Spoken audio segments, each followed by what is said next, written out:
the democratic space across the world in which journalists operate, growing authoritarianism. And China is at the top of it. 안녕하세요. 오늘도 운동을 하겠습니다. 오늘 쉬는 날인데 벌써 4시가 넘었네요. 치과 갔다 오고 미용실 갔다 오고 세탁기 지금 건조기 돌리고 있는데 오늘 하루가 이렇게 후딱 가버렸습니다. 그래서 원래 오늘 운동을 점심 먹고 한 타임 하고 저녁 먹고 한 타임에서 2타임 총 하려고 했는데 한 타임 하고 바로 저녁을 먹고 좀 쉬다가 밤에도 턱걸이를 한번 해보도록 하겠습니다. 오늘은 스트레칭이랑 일단 팔굽혀펴기 위주로 해서 기본적으로 이제 나이가 38이 돼가고 있죠. 어쩔 수 없이 몸이 썩어가고 있습니다. 여러분 운동하셔야 됩니다. 운동. 자, 이 운동할 때 CNN이죠. Better conditions for journalists whilst they're in prison and hopefully getting them out of jail, that we keep the spotlight on them. That's the first thing that we can do. Governments can also use their whatever pressure they have, diplomatic, commercial, or other forms of influence that they may be able to wield over people who rule countries that are jailing journalists. They need to put human rights, freedom of expression, and a free press on the agenda. So we're looking to those countries that have a relatively free press to try to stand up for those values in their dealings with those countries that just have no respect for free speech. It is critical, of course. Robert Mani, thank you so much for talking with us. We appreciate it. My pleasure, thank you. The US and China have agreed to ease visa restrictions on journalists from each other's countries, an issue that's been a source of contention between the two sides. This development comes one day after the high-stakes summit between US President Joe Biden and Chinese President Xi Jinping. Under the agreement, the countries will issue visas good for 1 year, up from the current 3 months, and will allow multiple entries. The issuing of new journalist visas was largely halted after China expelled a number of American journalists during Donald Trump's last year in office. Another positive step following that meeting, according to President Biden, progress on the issue of Taiwan. The two leaders spent a good part of the summit Monday discussing Taiwan, which has been a source of recent tensions amid Chinese military aggression. Mr. Biden said Taiwan, quote, makes its own decisions, and later clarified a comment when it came to its independence. I said that they have to decide. They, Taiwan, not us. And we are not encouraging independence, we're encouraging that they do exactly what the Taiwan Act requires. And that's what we're doing. Let them make up their mind. Period.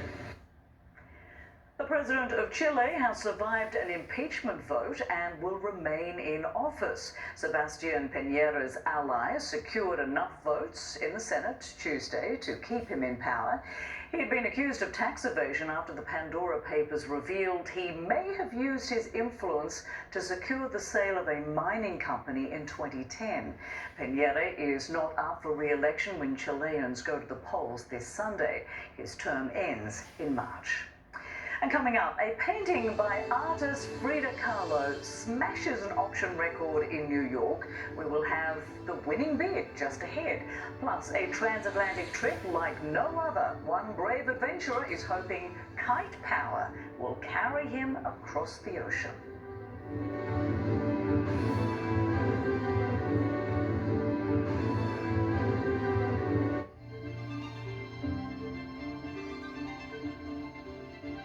Inside Africa, in association with Zenith Bank. I started paying very close attention to the climate in 2006 to be precise, and that was when I won the first ever Miss Environment Nigeria. Temitope Okunu has been teaching people about the importance of preserving the environment for over a decade. In 2008, relying on her own savings, she started her non-profit, FABE International Foundation, to teach children to plant trees and to upcycle waste products in order to save the environment. We educate people, particularly children, students in schools, high schools, primary, and in universities on how to take a second look on the environment by seeing the environment, particularly waste, as a resource.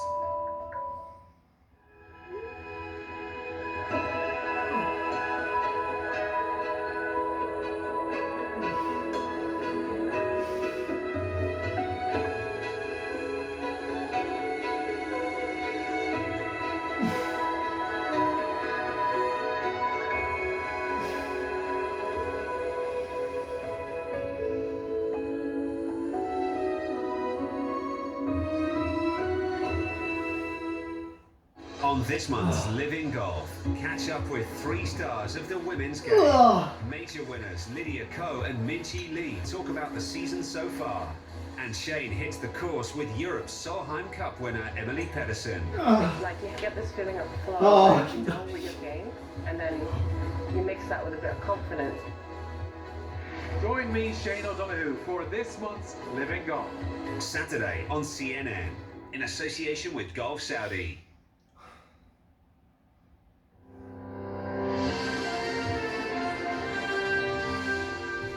Sesame Street will soon be welcoming a new friend. Aw, thanks for the intro, everyone.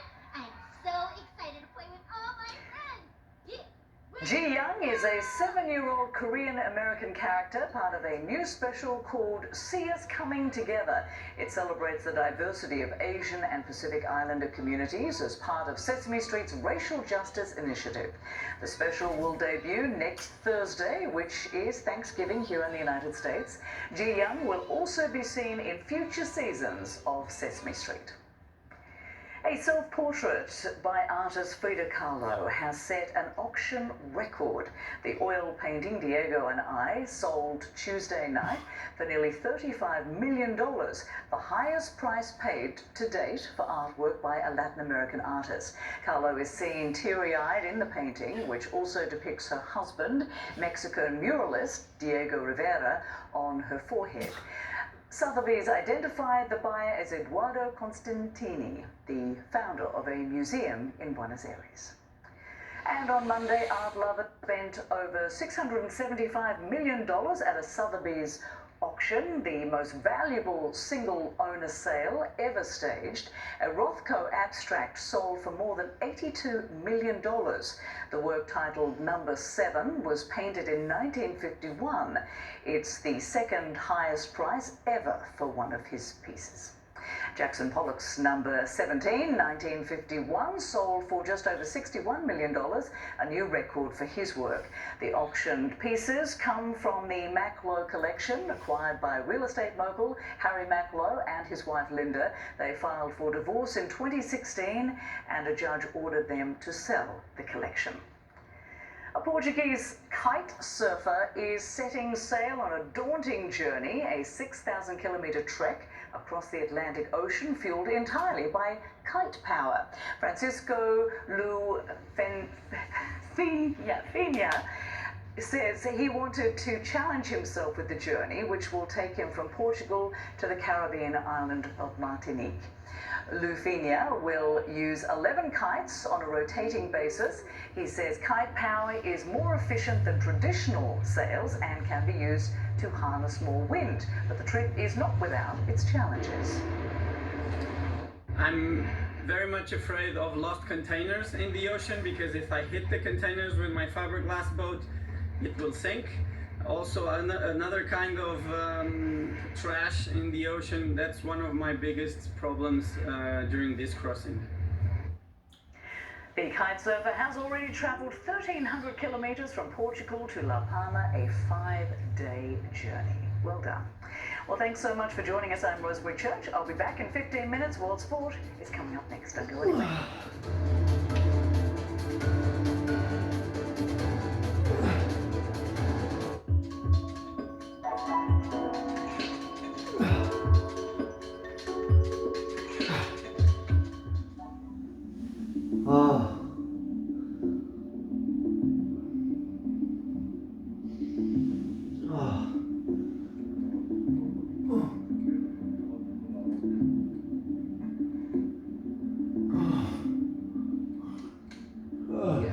successfully managed to incorporate it into concrete. The addition of masks and gloves into the concrete is a big plus for the environment.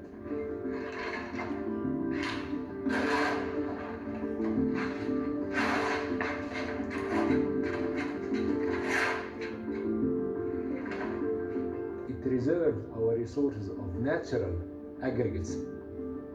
And then we make different samples like cubes and we test them.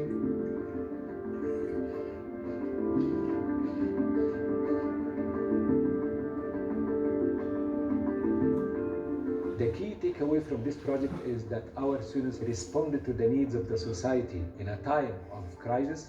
The concrete they have produced have not yet been into buildings, but we are in the right track of doing that.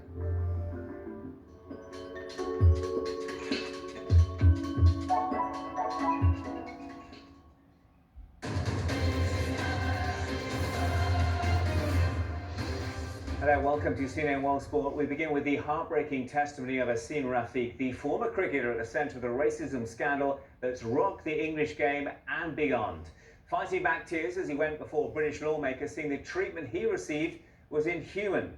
The now 30-year-old who played for Yorkshire, England's most successful club, for a decade, speaking to a select committee of elected officials in Britain's Parliament, Rafiq has made over 40 allegations against the club that he says took place between 2008 and 2018. This according to a report summary of an independent inquiry conducted on behalf of the club, which noted that in almost all cases he alleged he was subject to racial harassment or bullying.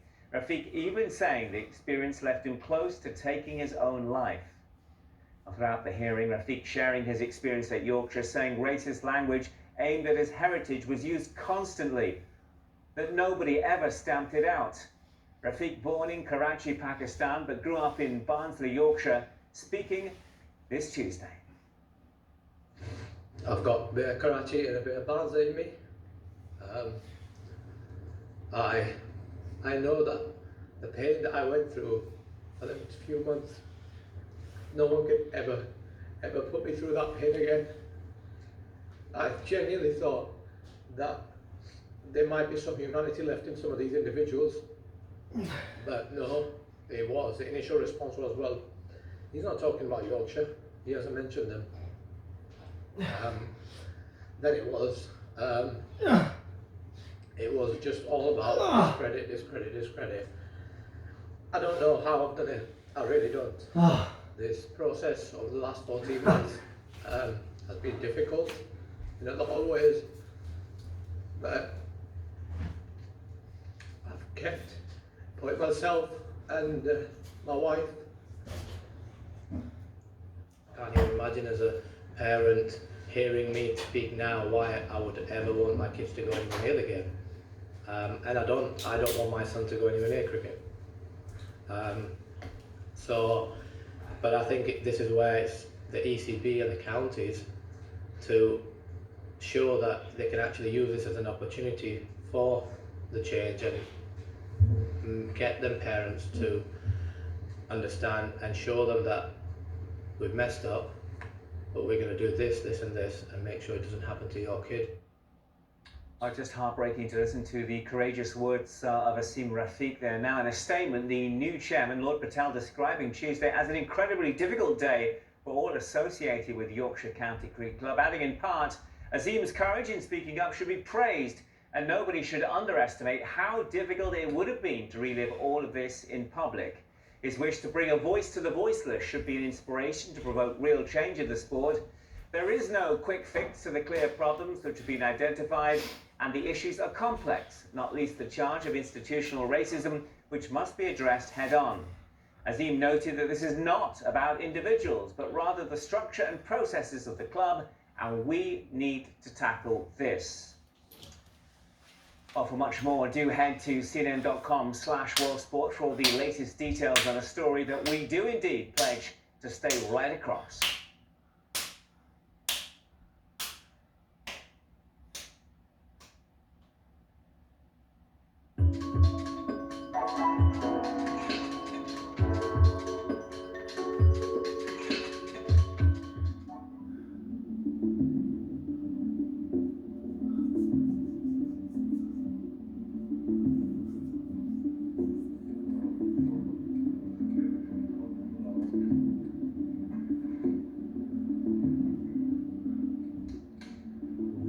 successfully managed to incorporate it into concrete.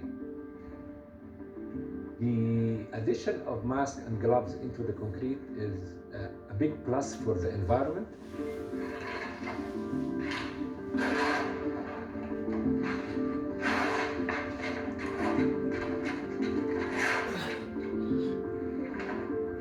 It reserves our resources of natural aggregates. And then we make different samples like cubes and we test them.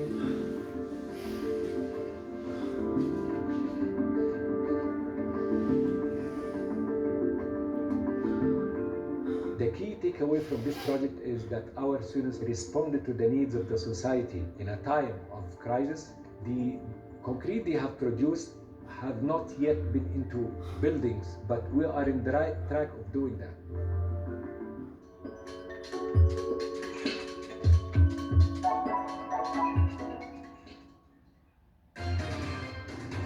Welcome back to a tense, dramatic week already in FIFA World Cup qualifying, where we now know both Cristiano Ronaldo's Portugal and Italy, the reigning European champs, will go into the playoffs ahead of the tournament in Qatar next Tuesday. On Tuesday night, the Netherlands facing Norway in Rotterdam. This match played before an empty stadium after the Netherlands increased their coronavirus restrictions this past week. And the Dutch head coach, Louis van Gaal, coaching his team from a wheelchair after injuring his hip in a bike accident. We certainly wish him well. This match goalless until very near the end. That's when Holland take the lead. Steven Bergwijn afforded acres of space and a really nice finish from him, making no mistake. And then it would get even worse for the visitors. Memphis Depay for 2-0 to the Dutch. Really disappointing night indeed for Norway, who miss out on the playoffs, and they won't be now at next year's World Cup. A vitally important victory for Holland. They're now confirmed for Qatar as group winners. Turkey 2-1 winners in Montenegro, and that puts the Turkish national team into the playoffs. Belgium, another team who've already clinched for Qatar in Cardiff to face Wales. It will be the top-ranked men's team in the world. No surprise here. They take the lead in the Welsh capital thanks to an early strike, really well placed as well from Man City star Kevin De Bruyne. Superb finish. The hosts were roared on by the home fans, and they would be rewarded when Kiefer Moore levels just past the half-hour mark. 1-1 the final score, and scenes of huge elation for Wales because that point good enough to nail down second spot in Group E, which means they will be seeded for the playoff semis in March. Wales looking to reach the World Cup for the first time since 1958. Well, on Monday editions of CNN World Sport, we told you about a thrilling Brazilian Grand Prix. Lewis Hamilton's superb and thrilling run to the checkered flag, reigniting the Formula One title race, while championship leader Max Verstappen is only 24. Hamilton is 36 and nearing the end of his record-break career. And it was life after racing that came up in the second part of his terrific chat recently with our very own Coy Wire. Lewis, we're going to do a little GOAT talk. Greatest of all time on the track, my world, NFL, Tom Brady. You've said you've had some similarities. You've noticed some similarities between you and Tom Brady. Like what? I think naturally when you're an athlete, well, whatever genre you're in, you definitely see people that you can relate to. But I think it's really kind of the mentality of an athlete, the drive, the training regime, the attention to detail, and the constant push for perfection, but also the teamwork element of being a team leader, being a part of a large group of people who are all driven towards a common goal. And he's such an incredible leader, so I take more inspiration from that rather than look at similarities. Just like there's someone you can learn a lot from great people who have achieved things like him. You're like the quarterback of your team, man. You get them in the huddle, you got to get them ready to go. No, for sure. All on the same page. For sure. The comparisons between you and Tom Brady are fascinating, both 7 world titles. When you think about your journey and you think about that 8th title, what does that represent to you? I don't think a lot about the whole greatest of all time. I don't think it's going to be fair to compare me to the next one 50 years from now, right? 20 years, whatever it may be. Just in that one moment, it's about being the greatest you can be and living to your full potential. So that's something I just search for, and as focused and driven as I could possibly be. I think the probably surprising thing is I've been racing this long, I still have that same feeling when I fail or when I don't succeed. And I turn that into a positive and use it as fuel, right? And I thought that would wear off as I got older, but it's not. Tom Brady has said that he feels like he could play till he's 50. Amazing, amazing shit. You're 36. The more you drive, the more crashes you experience. Do you feel a sense of mortality? Do you find yourself thinking about life beyond and after racing more? Yeah, it's a really good question. Definitely, I think when you're younger, you just feel like you're going to drive forever. But, Formula 1 seasons are getting longer. There used to be 16 races many years ago, and now we're up to 23 races. We start training already in January, first practice in February, first races in March, and the last race is December. So there's not a lot of time on the off season. Yeah. And so I think it's like anything, it's how long you want to be committing time. I think as you get older, you have to be more meticulous with your training, more specific in your diet. As you get older, it's just natural. Reactions get slower as you get older. And I don't think I'm there yet, but there is a point. But yeah, I don't think I'll be racing until I'm 50. But who knows? I'm for sure going to be doing things like it, whether it's skydiving, whether it's surfing, whether it's just going to a local track, go-karting with friends, whatever it is. I think I'm never going to give up the seat or my gloves necessarily, but perhaps professionally. Always competing. I'll have to, yeah. You would probably be the worst person to go-karting with. Most people just want to have fun. You'd be out there trying to beat everyone. I would say I used to be the worst, 100%. But Yeah. I've now done this, I don't know why, but I've gone through this phase in my life where now I'm more excited about seeing other people enjoying themselves. Mhm. Or, how can I, if I'm with friends on the track, I'm I give them pointers of how they could be better.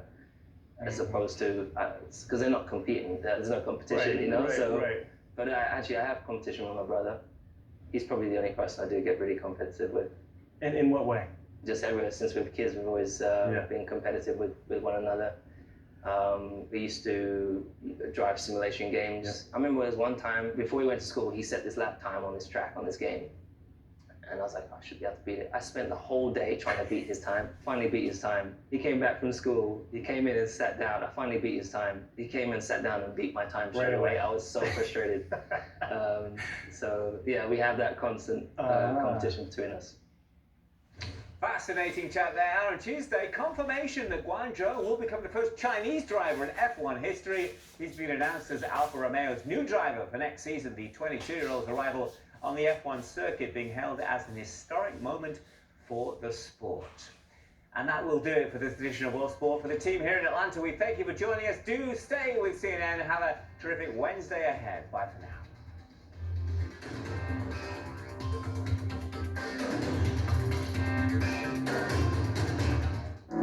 In the hub, where East meets West, CNN Arabic is perfectly placed to find the facts. This is where stories happen. Politics, business, culture, real life. As the pace of change moves faster, we ask the important question.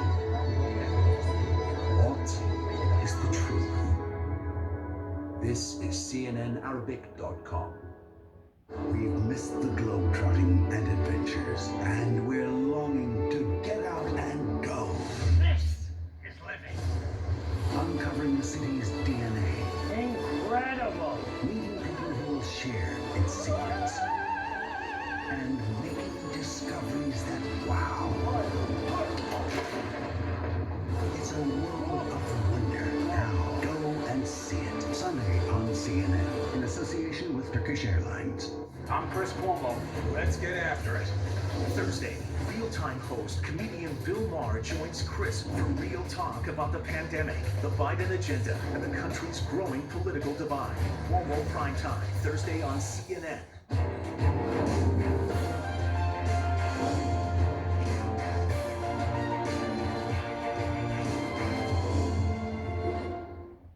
I now give the floor to Clarissa Ward, CNN international correspondent. Thank you so much. I've been a war correspondent for more than 10 years in every terrible conflict that you can think of, but I have never seen anything on the scale like this. This is happening right here, right now. Life is dangerous. There are snipers all around. Is that what they want? This is something you have to do. This is one of the most unique environments on Earth. How many hours have you been on the boat? It's a humanitarian crisis growing by the day. You've got to do justice to the story. How has your life been affected? I won't say you ever really make peace with it, but you can bear witness. There are very little signs of normal human life. You can't not feel some level of personal impact. Clarissa Ward, CNN, London. I'm Gold in Jerusalem, and this is CNN.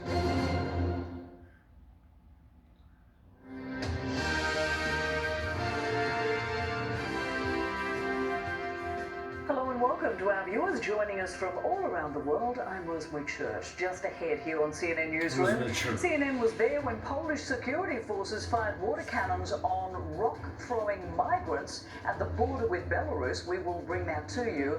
A reckless and dangerous move in space, how Russia's actions sent astronauts scrambling to safety and why the danger may not be over. And gripping testimony in Parliament as the most quintessentially English sport, cricket, is mired in a racism scandal.